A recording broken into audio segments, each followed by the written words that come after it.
In today's video, I'm going to teach you how to make a Miro board, following a simple step-by-step process in this easy 2025 tutorial.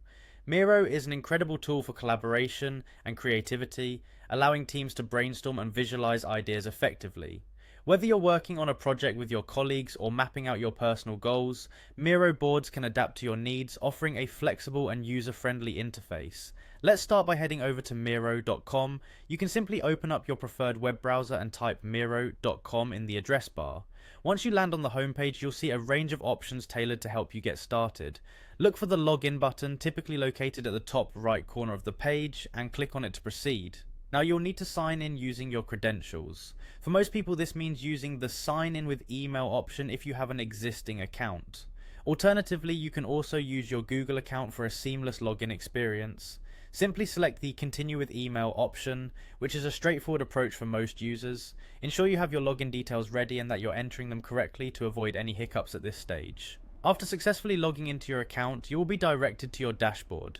This is the hub where all your Miro boards will live. Here, you want to navigate towards the section labelled Boards in this team.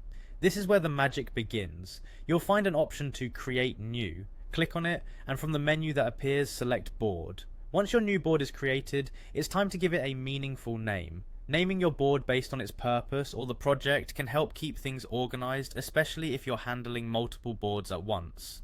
After you've named your board, there's an option to customize it further by changing its thumbnail.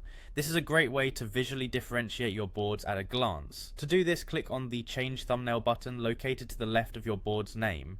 A window will pop up with a selection of thumbnail options. Browse through and select one that resonates with your board's theme or purpose. This little touch can significantly improve your workflow by making your boards easily recognizable.